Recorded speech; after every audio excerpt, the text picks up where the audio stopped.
Koncevo, not far from Moscow, March 1st, 1953, 10:30 p.m. The lights are still on inside Stalin's private dining room. They've been burning since last night, when the most powerful man in the Soviet Union went to bed after a late dinner with 4 of his closest advisors. The blinds are pulled shut. The guards outside hear absolutely nothing. This dacha is surrounded by a cold, dark pine forest, the kind of darkness that hides both sounds and secrets. Everything seems perfectly normal. It's business as usual at Koncevo, where Stalin has lived and worked for many years, a place where the household operates under one strict rule. You never bother the general secretary unless he calls for you. You don't knock on his door. You definitely don't check on him. You just wait. So they all wait. The guards swap shifts. The kitchen staff is idle. The phones are silent. And somewhere inside that private dining room, behind a closed door, Joseph Stalin is lying on the floor in a puddle of his own. Well, he's conscious but can't move. A massive brain hemorrhage is destroying his mind, hour by hour, while the world's most formidable security force stands just 30 feet away, doing absolutely nothing. This is the story of that specific night.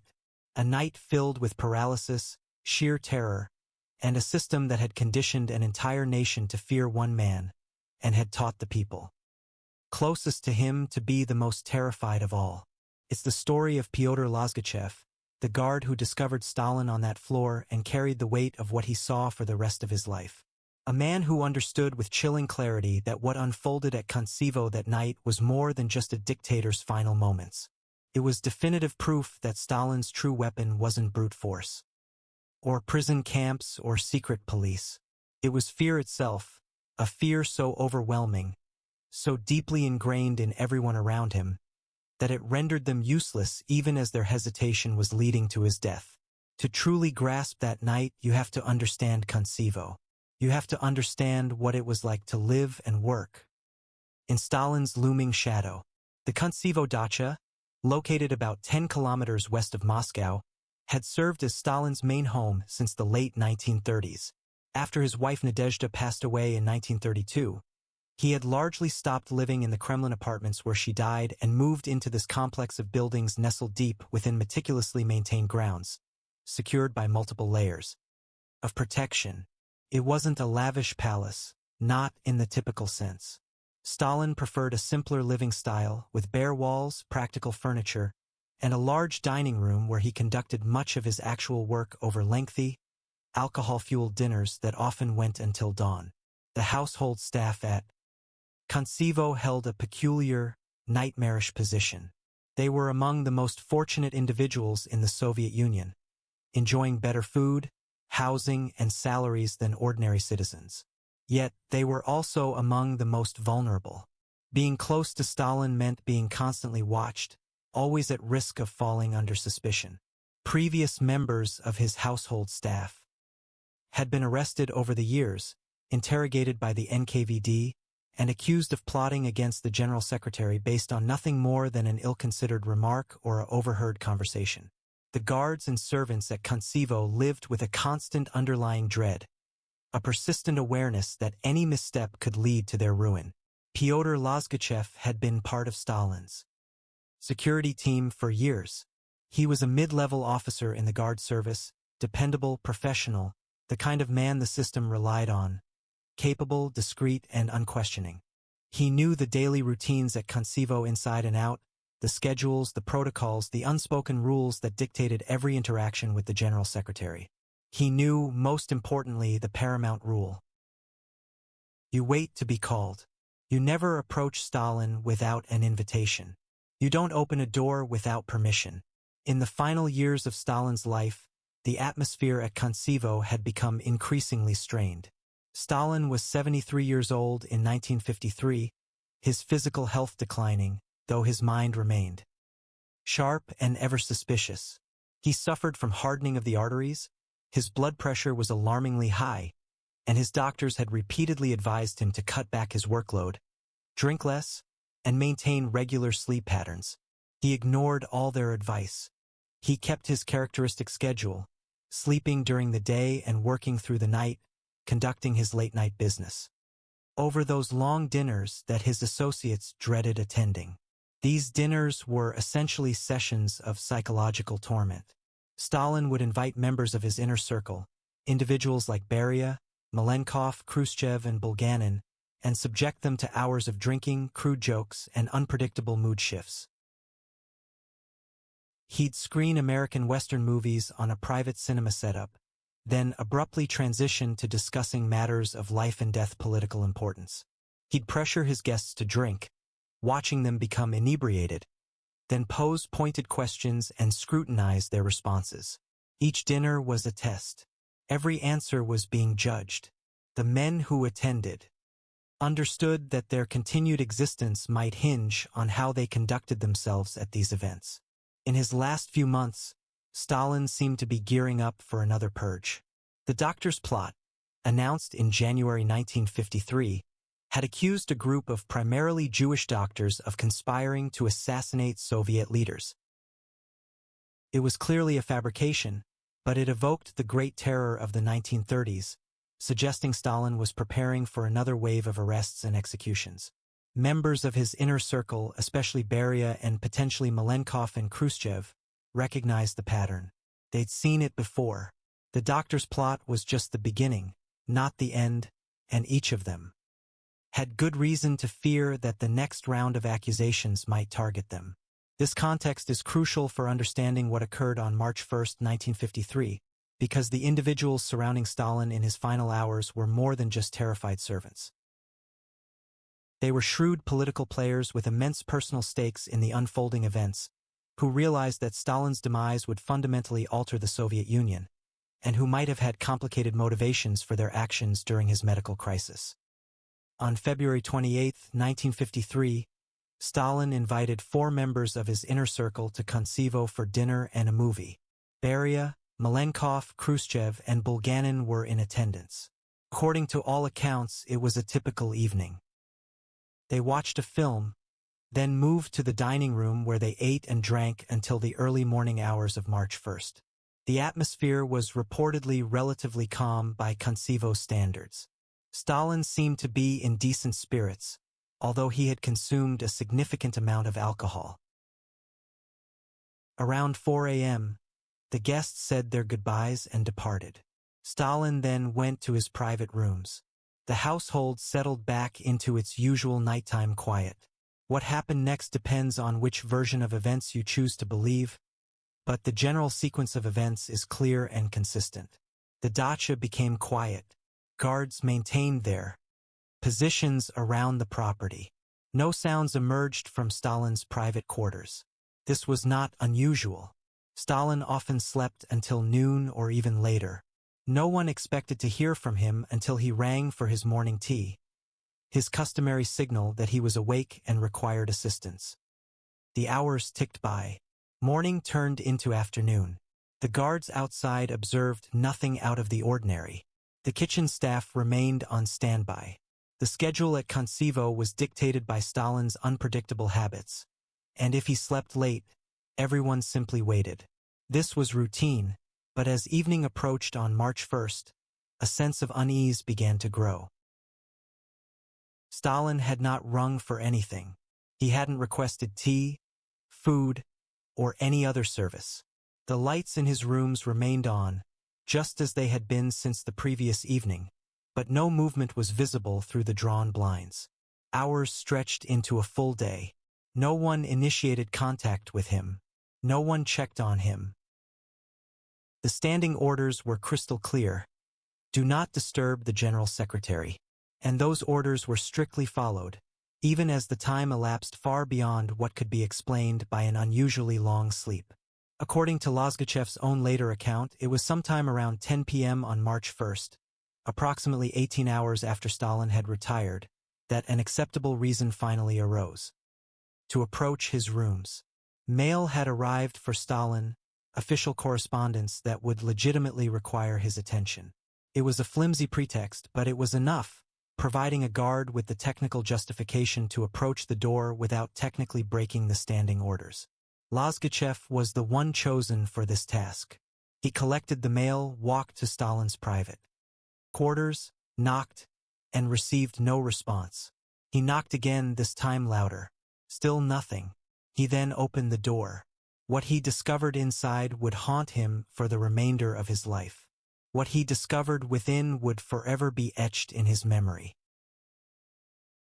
Stalin was on the dining room floor, lying on a carpet near a table, dressed in his pajamas.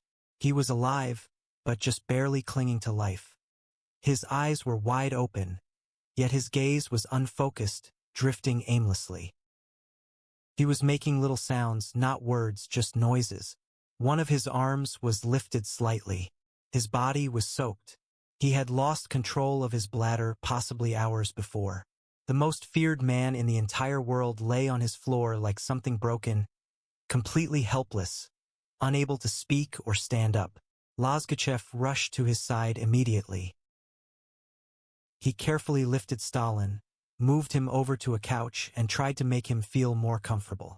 Stalin's eyes followed him for a brief moment, a flicker that might have been recognition, but he couldn't form words, couldn't communicate what had actually happened or how much time had passed since he'd been there.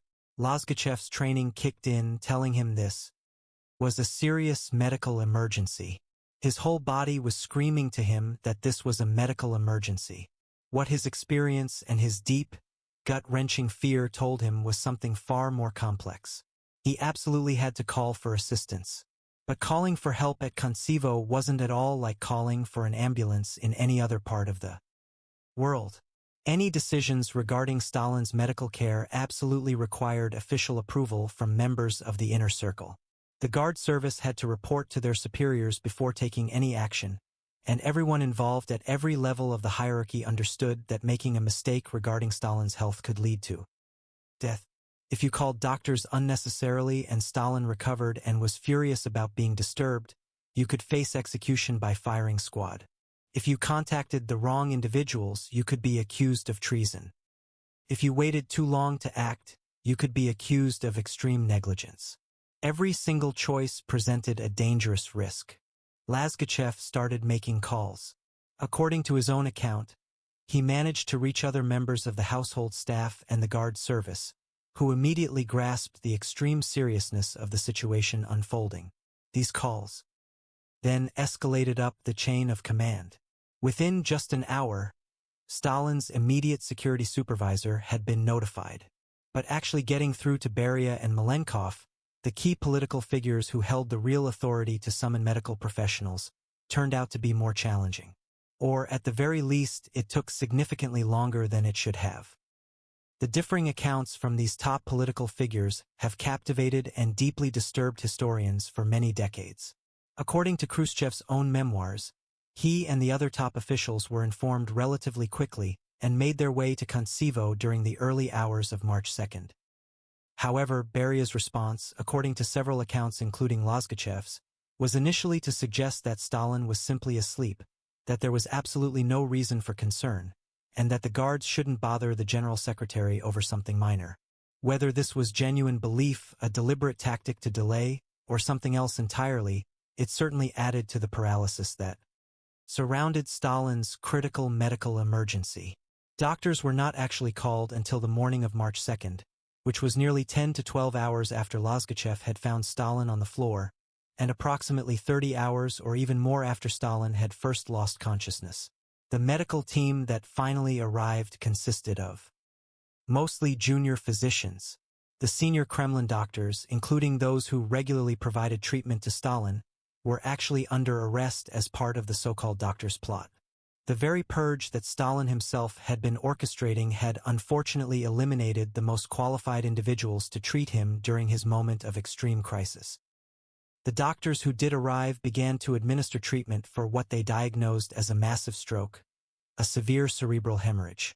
Stalin was still alive, still showing moments of consciousness, but the damage was incredibly severe and irreversible. Over the next 3 days, his health steadily worsened, with brief periods where he seemed to regain some awareness, including one report of him raising his hand, as if pointing at something, followed by a deepening coma. He passed away on the evening of March 5, 1953. Lozgachev remained present for much of this entire period. He actively helped care for Stalin during his final hours, assisting the medical team, maintaining his assigned post, and meticulously observing everything. He witnessed the senior political figures arriving and departing, with Beria projecting an image of confidence and assertiveness, already acting like a man who fully understood that power was in the process of shifting. Khrushchev was weeping. Whether out of genuine sorrow or shrewd political calculation is impossible to definitively know. Malenkov was quiet, constantly watchful. He saw Stalin's children summoned to be present. Vasily, who was heavily intoxicated and incoherent, was shouting that his father had been murdered. Svetlana, appearing composed but utterly devastated, sat by his bedside, holding her father's hand during his final moments. And then Stalin passed away, and Pyotr Lozgachev, the man who had discovered him, who had lifted him from the floor, who had spent 3 intense days watching the final moments of the Soviet Empire's absolute ruler, finally went home. And he remained completely silent about it publicly for decades. This is arguably the most extraordinary aspect of his personal story. Lozgachev lived through the tumultuous post-Stalin political shifts, Beria's arrest and subsequent execution, Khrushchev's rise to power and eventual downfall, Brezhnev's prolonged era of stagnation, and Gorbachev's significant reforms. He lived through the complete collapse of the Soviet Union, and throughout all of these immense historical events, he maintained his profound silence. He never gave any interviews. He never published any memoirs. He never answered any questions from journalists. He was as inconspicuous as any human being could possibly be. Why? The answer to this question requires a deep understanding of what it truly meant to be a witness to something so incredibly politically sensitive within the Soviet system. What Lozgachev had personally witnessed was potentially highly explosive information. He had seen the significant delay in getting medical treatment for Stalin. He had observed the peculiar behavior of the senior leadership during those crucial hours. He knew the precise timeline of events, knew exactly who was contacted and when, and possessed specific details that directly contradicted or complicated the official story being told. Within the Soviet system, that kind of knowledge was inherently dangerous. Not because anyone had directly threatened him with explicit warnings, but rather because the system itself had deeply ingrained in people the understanding that certain types of knowledge were potentially lethal. He had also taken a solemn oath. His entire professional career had been built upon the principle of discretion, on the fundamental understanding that anything that happened at Councivo was meant to stay strictly within Councivo. To have spoken about it publicly would have constituted a profound and serious violation of the very principles upon which his professional identity was fundamentally constructed. And for what reason? To share a narrative that might challenge the official version of events, that might potentially implicate powerful individuals, that might very well make him the direct target of severe political retaliation. The potential risks involved were truly enormous. The possible benefits were vague and unclear. Remaining silent was the demonstrably safer option. There's also the significant question of what he actually believed about that particular night. Lozgachev later stated, in the accounts he eventually provided, that he was simply following the established procedures that were in place, that the delay was a direct consequence of the system itself, of the strict rules that governed every single interaction involving Stalin. He did not portray himself as having made a conscious decision to delay any action. Instead, he described himself as having been utterly paralyzed by a situation that the entire structure of Soviet power had meticulously crafted to make it impossible to navigate safely. He was a man caught within a complex system of rules specifically designed for impossibly challenging circumstances. However, historians who have thoroughly studied his personal accounts often point out noticeable gaps, carefully worded omissions, and specific moments where his narrative seems to quickly bypass certain critical questions without truly engaging with them. Did he notice any signs of distress coming from Stalin's rooms earlier than he admitted? Did the senior leadership actually know about the situation sooner than they publicly acknowledged? Was there any discussion among the guards, among the political figures, about the best course of action and when to implement it that hasn't been fully captured in any single account. These questions continue to remain open because Lozgachev consciously chose, for the vast majority of his life, not to provide definitive answers to them. When he finally did choose to speak in interviews conducted during the 1990s after the Soviet Union had already collapsed, when the political dangers had significantly diminished, his account was remarkably careful, measured, and generally consistent with the broader historical record in its major outlines. He described finding Stalin on the floor, detailed his immediate reactions, and explained the process he followed for notifying his superiors, and he also described the arrival of the medical personnel. He recounted it all with the very flat, precise language of a seasoned professional, a man relaying events with the careful neutrality of someone who fully understood that his words would be meticulously analyzed and intensely scrutinized. What he effectively conveyed most powerfully, whether by deliberate intent or not, was the palpable atmosphere of that particular night, the pervasive fear of the way that every single person present at Koncevo, from the lowest-ranking guard to the highest senior official, was completely paralyzed by one single overarching question. What if I make the wrong decision here? What if calling the doctors at this exact moment is the wrong move? What if not reaching out was the wrong move? What if this was actually a test? What if Stalin makes it through and is absolutely furious? What if Stalin passes away and someone has to take the blame? In a system where every single move could be seen as treason, just not doing anything felt like the safest option. That inaction, over a long, dreadful night, might have cost Stalin precious hours that could have saved him. The irony here is absolutely crushing and almost too obvious. The entire system that Stalin had dedicated decades to creating. A system built on total control and absolute terror.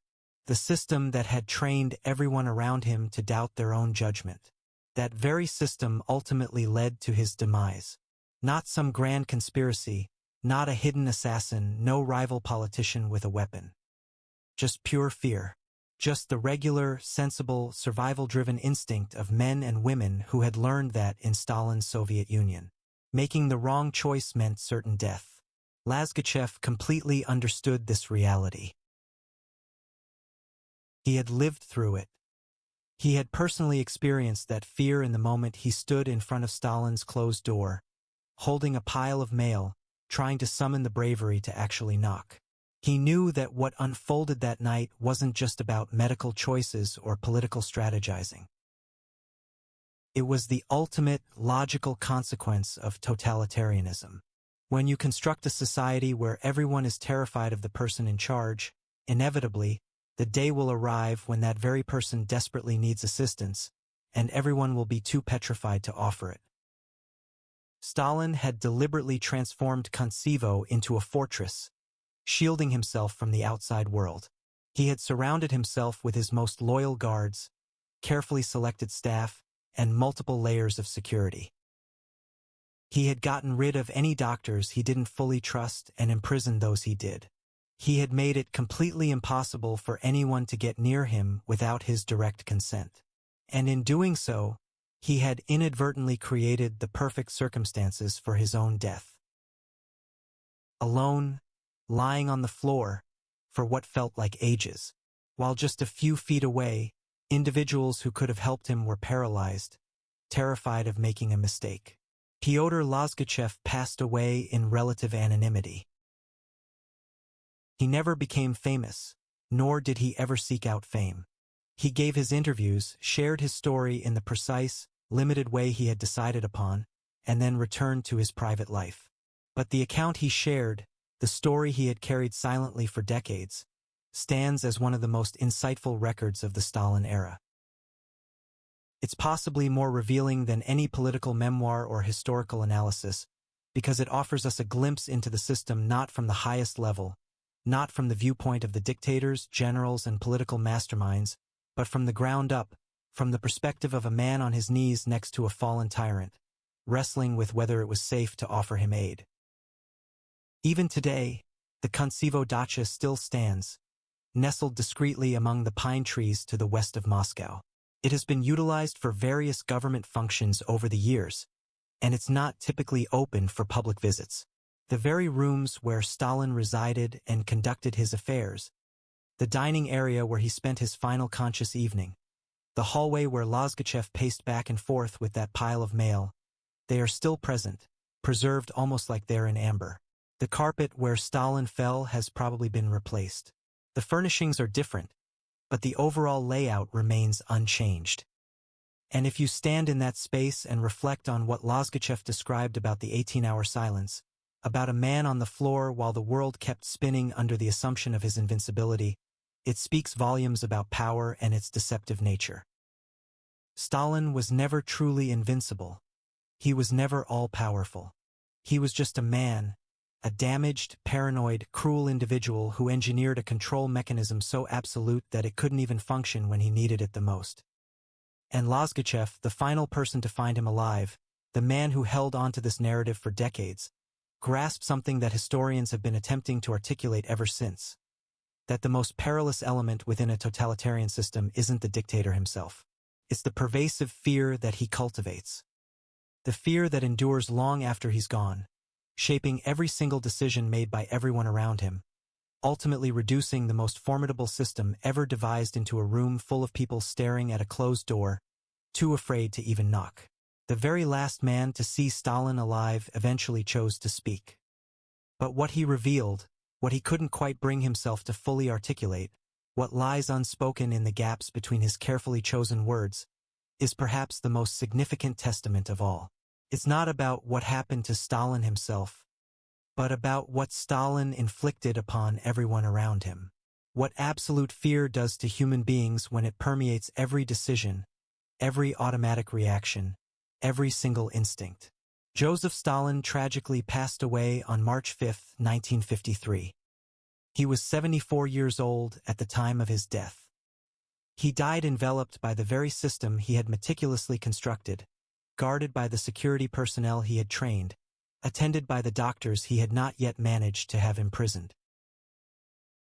He died in a nation that would continue to exist for another 38 years, bearing the immense burden of his actions, of the regime he had established, of the destruction he had wrought.